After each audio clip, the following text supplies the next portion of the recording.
Hey there, everybody. So good to see you. Thanks so much for making the time today to join us for Market Sense. I'm Heather Hedges with Fidelity.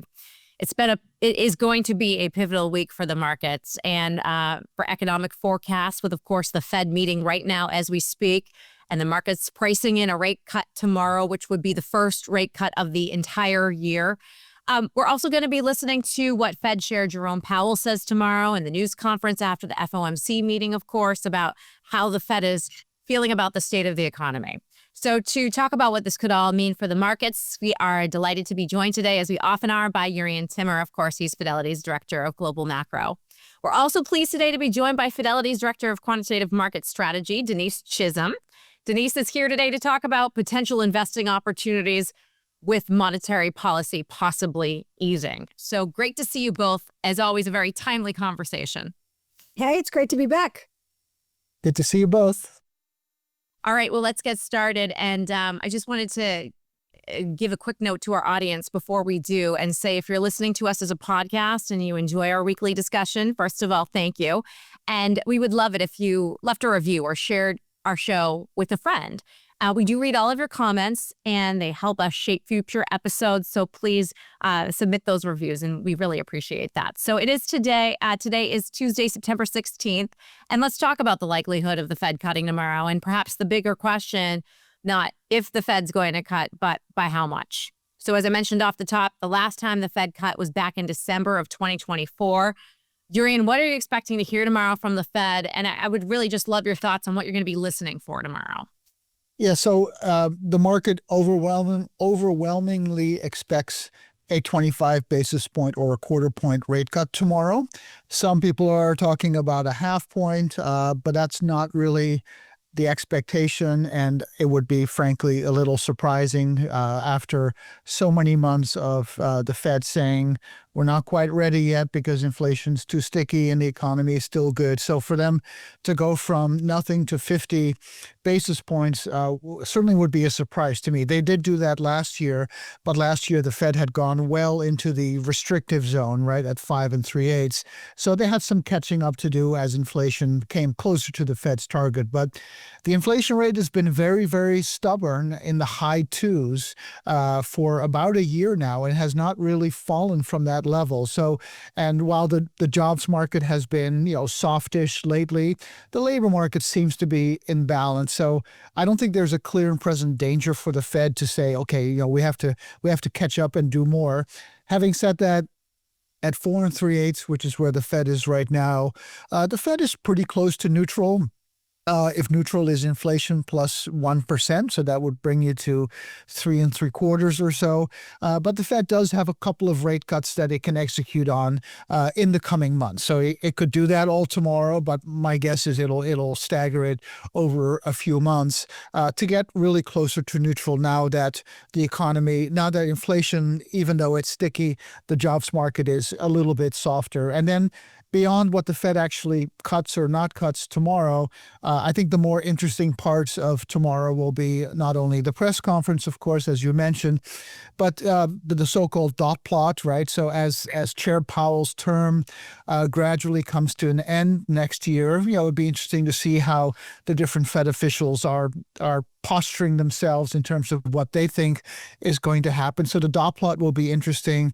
And of course, looking for any dissents, right? If the Fed goes a quarter, which is what the dissenters wanted last time, will they still dissent saying they want more? And so this is kind of where the political argument comes in. And we saw, of course, Stephen Moran just being appointed to the Fed. And so you can't avoid the political, element of this as we get to next year when the next generation of Fed leadership takes hold. The future of the Fed. We are coming up on the 3-year anniversary of the bull market, Jurrien, so I'd like to ask you about that as well. We keep seeing this market surprise us again and again with more gains. We are coming up on the 3rd straight year now of double-digit returns for investors, even when it might seem like the economic news might be turning negative. I think to the average person, though, it might sort of seem like this bull market maybe has run more than it was expected to, and might feel overextended to some investors now. So I'm curious if you think it is. What do you think? Well, I hate to give a two-sided answer, but on the surface, The S&P, since it bottomed in October of 2022, so the bull market is 35 months old, the S&P has gained 88%. The median bull market going back 100 years is 90% over 30 months. So 88% over 35 months is pretty darn average, right? So by that measure, this is kind of like a garden variety bull market. But of course, we all know that it hasn't been, because the first year in 2023, if you were not in the Magnificent Seven type stocks, you really were not feeling the bull market very much, because very few stocks participated.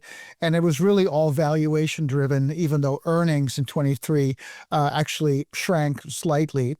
Then 24 was what you would expect to see. So earnings were up 11%.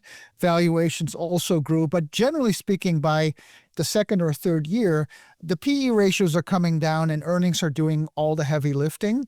And earnings are doing the heavy lifting. They're up, again, they're growing at about a 10% growth rate.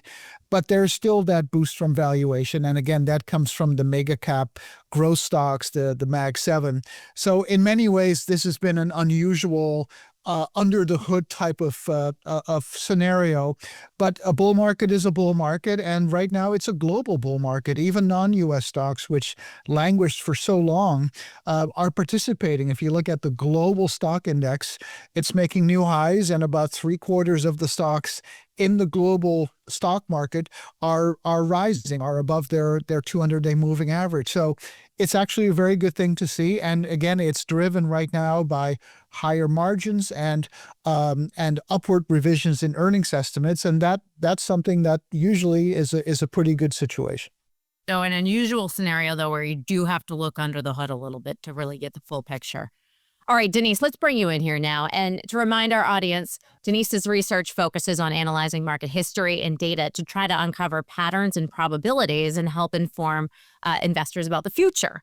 So let's talk about how a Fed cutting cycle might factor into the state of things, Denise. How have the markets been impacted in the past when the Fed started cutting? In some ways, there's no playbook. They're all different, and they're all different based on the why the Fed is cutting interest rates. To the extent the Fed is cutting because growth is contracting, not just slowing that we've seen, but actually contracting in the onset of a recession, then that hasn't been a good situation for stocks, historically speaking. But the Fed doesn't only cut in recessions. The Fed has cut many times when the economy is just slowing. And in those circumstances, stocks have, over the next 6 and 12 months, delivered double the average returns that you usually see historically. So that's been a bullish precondition. But even more so than that, I think starting points matter. With the Fed this cutting cycle versus the last we saw a year ago, the difference versus history is that you only see a third of the time earnings growth being this strong. That has also been a positive setup for stocks. So you can say, from a historical lens, it's a little different this time.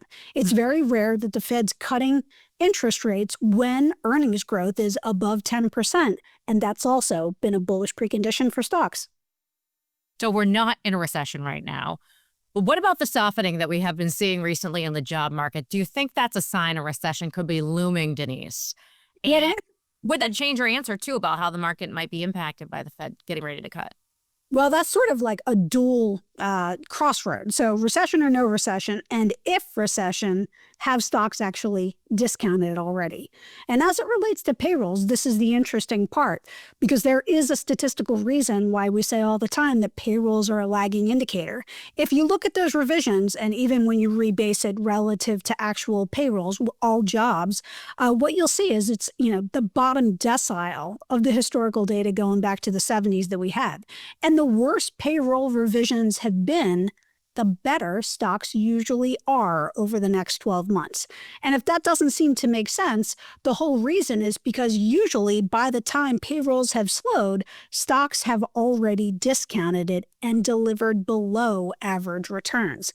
And that's essentially what we saw in April. When we saw an almost bear market, I think that you could almost interpret history by saying, well, that's exactly what stocks were saying in April, that the data is going too slow. And in some ways, stocks are the ultimate leading indicator. And the more stocks go up, interestingly enough, the more earnings and growth tends to follow in the future, meaning, as maddening as it sounds, stocks actually usually predict the future better than the data does. But that's not the only leading indicator that we're seeing that has a bounce. So CEO confidence, or confidence specifically in CEOs' own businesses 6 months out, has bounced from recessionary levels, even though we're not in a recession. That's also been a good sign for stocks going forward and the labor markets going forward. So it may very well be that while payrolls have been revised down heavily and while there is very little growth, this might be a situation of applause that refreshes for later in the year. So stocks more accurately predict the future than the data sometimes, you're saying, and that's the case right now. Wow. All right, let's talk about Yep. let's talk about how this potential rate cut could affect the housing market for one. A lot of people are feeling optimistic that falling rates could help thaw this frozen market, Denise. But when we had the last Fed rate cutting cycle back in 2024, remember long-term rates, including mortgage rates, not only stayed high, but they actually went higher, which was sort of counterintuitive to see that happen as the Fed was cutting. I'm wondering if you think this time around, though, things might be different. Is there anything different right now? Yeah, the transmission mechanism didn't work last time. And you can see from a historical perspective, we know why housing market is interest rate sensitive. And right now, we've been in, as much as the economy isn't in a recession, certainly housing has been in a rolling recession. Residential investment and home sales contracted in 2022. They bounced and they're in contraction territory again. So everybody is wondering, is this rate sensitive actually going to have the transmission mechanism that it usually has? So you do see when the Fed's cutting versus when they're on hold or increasing interest rates that home sales do bounce. But that usually happens when long yields come down and when mortgage rates come down. And the irony of last year versus this year when the Fed is cutting is inflation, despite tariffs, is actually in a better situation from a core CPI perspective than we were a year ago. The lower inflation has been, the more likely it is to have that transmission mechanism of Fed cuts to translate into lower long yields. So if that is the case and we are in a better condition this year, we might finally see that rate sensitive be statistically rate sensitive as it has been in history. All right. So if that is the case, then that's good news for home buyers, for sellers, for small business owners. But let's also talk about what this all might mean for investors, Denise. What do you think this might mean for what you want to own? And we love to hear your opportunities, Denise. So can you talk about which sectors historically are more sensitive to interest rates, which could potentially benefit in the event of a rate cutting cycle? Sure, the classically sector level beneficiary has been consumer discretionary, but within consumer discretionary, the part that looks really interesting to me statistically is the home builders. So the public builders that from a national average build homes, and it's that segment of the market that not only does it look interesting because the odds are higher or there's a real link to home sales, but it's really valuation driven. Urian highlighted that a lot of the multiple expansion has been in technology stocks and growth stocks, and that's what's been leadership of the market. And what you'll find is interest rate sensitive and small cap stocks and other areas have essentially been left for dead. And by left for dead, I mean statistically in the bottom quartile of their valuation ranges from a historical perspective. So they're cheap. And when you have a situation where home builder stocks are cheap, and interest rates actually fall, so we get that transmission mechanism again, that boosts your odds from in the 60s to now in the high 70s. And if you just say, well, the great financial crisis wasn't a great paradigm to sort of compare it to, well, then now all of a sudden you're in the 90s in terms of a risk reward. So I think that the setup is not just there in terms of, yes, this is an interest rate sensitive, but now you're in a situation where this interest rate sensitive has that viable transmission mechanism and a whole lot has already been priced in. So I think the risk reward for home builder stocks looks pretty interesting. Okay. So Denise likes home builder stocks. Again, we're talking about publicly traded national home builders. They're actively traded on major stock exchanges. They're part of the consumer discretionary sector. So one potential opportunity from Denise, when I was talking to people about this show and I was explaining to them that you like home builder stocks, I think people tend to think of home builders as your local guy, in town. So people tend to forget that there are, national home builders that are publicly traded. Okay, so that's one potential opportunity. Any others that you can mention for us? Are you still liking tech? I know you're really bullish on tech. How are you feeling about tech these days? Yes, I still do like tech. I think that is still market leadership. When I look at it from as much as you've bounced back from a valuation perspective, you're not as expensive as you were going into that almost bear market in April. And the reason is because fundamentals have been so strong. And the legislation that's just been recently passed is going to keep fundamentals that strong. That effective corporate tax rate that approximates about 7% is a real big boon for technology stocks as a sector. So I think it's going to be hard for a lot of other sectors to keep up. And if you go back to that paradigm, well, if the Fed is cutting and we're not in a recession, and if we just say, okay, the level of profits actually reduces your recession risk when you look going forward, and that's one of the reasons why that's been such a bullish precondition for stocks, you usually see a rotation into very economically sensitive sectors like technology, like financials, like consumer discretionary, and away from those classically defensive sectors like utilities, consumer staples, healthcare, and I'll add in energy. So I think that pro-cyclical push or that economically sensitive leverage is still a positive risk reward in the market. So I think the top three sectors that I've been talking about are been technology, consumer discretionary, and financials. Got it. All right. On the flip side, any potential risks that you see moving forward with the current economic backdrop, Denise? You've painted a really compelling picture of what could go right for these sectors, but what could go wrong? Yeah, I think, we can talk about home builders. And the interesting part is when you say the Fed's cutting interest rates, what percentage of time does the long end actually follow, meaning long yields fall? You'd only see historically 70% of the time. If you do have that lower CPI, it's 85% of the time. That extra 15% you usually see if growth escalates very rapidly. So you saw a situation where the Fed was cutting, and I think it was 95, 96, certainly 98, 99, and then 03, 04-ish, where the Fed was cutting, that the long end backed up quite substantially. But that was really a reflection of growth. GDP growth on a real basis actually hit around 4.5%. That's a little bit of a reach relative to what we're seeing now. So that's certainly not my base case. And you would say that might have a situation where that dampens that transmission mechanism we were just talking about as it relates to home builders. But for the overall stock market, that usually isn't a problem. If long rates are higher and GDP growth is actually that high, that hasn't been a problem for the market historically, meaning that if rates are a reflection of growth, the risk reward for stocks is usually still positive. Okay, so just final thought from you, Denise, final takeaways from you, what you like and you don't like. Yes. So economically sensitive sectors like technology, consumer discretionary, specifically home builders, and financials look a whole lot like leadership to me when I look at the data. And I think that rotation away from those defensive sectors, like we're already seeing happen in utilities, healthcare, and consumer staples, is likely to continue, making the risk reward very negative there. Thanks for summing it all up for us, Denise. And Jurrien, we would love to give you just a little bit more time to give us your final thoughts, too, on what to watch tomorrow, or as we anticipate this big Fed press conference after the FOMC meeting wraps tomorrow. Any final takeaways or things to watch tomorrow and the minutes about the conference and the minutes that follow?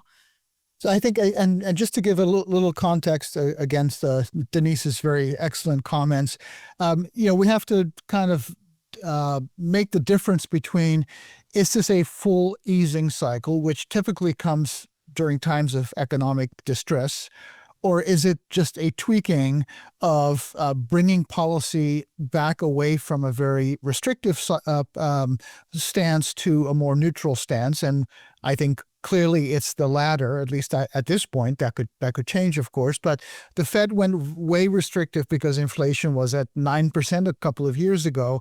And now that storm seems to have passed, not entirely, but mostly. So the Fed can go back to neutral.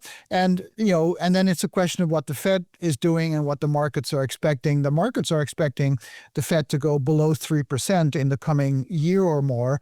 I don't quite see that happening, but, that doesn't mean it won't. So beyond reading the tea leaves of what Jerome Powell is saying tomorrow and whether there are dissensions or not, the market reactions that I ultimately am going to be watching is the 10-year Treasury yield and the dollar, right? Because if the market concludes that the Fed is doing something political, which it's not going to do tomorrow, but the risk is that it might in the future, that it does something political that's not justified by economic conditions, you would see a reaction in both yields and the dollar, like we did back in April and last year. And so I think those will probably be the more interesting things to watch. But beyond that, I think the Fed meeting will be fairly plain, just because we're still in the old Fed, if you will. Fairly plain. All right. But we're going to be watching alongside you, Yuri and Denise. And of course, we'll take note on how this impacts, as you said, the 10-year Treasury yield and the dollar. And then we'll be back here next week, of course, to break it all down for you. Next week on Market Sense, Yuri will be back on with Jake Weinstein from our asset allocation research team to talk more about what happened. Also, if you want to stay up to speed on interest rates, inflation, and anything else that affects your investments, be sure to subscribe to the Fidelity Viewpoints newsletter. It's fidelity.com/Fidelity Viewpoints. You can bookmark it. And our partners at Viewpoints are going to be posting an article immediately after the Fed meeting tomorrow with further analysis of the decision and what it might mean for your investments. And while you're there, you can also watch our Market Sense replay and get a full library of Viewpoints articles there as well. So on behalf of Yuri Timmer and Denise Chisholm, thank you to both of you. Terrific conversation today. I'm Heather Hedgedus. Thanks for your time. And remember, we're on live Tuesdays at 2 Eastern. Thanks, everybody. See you next week.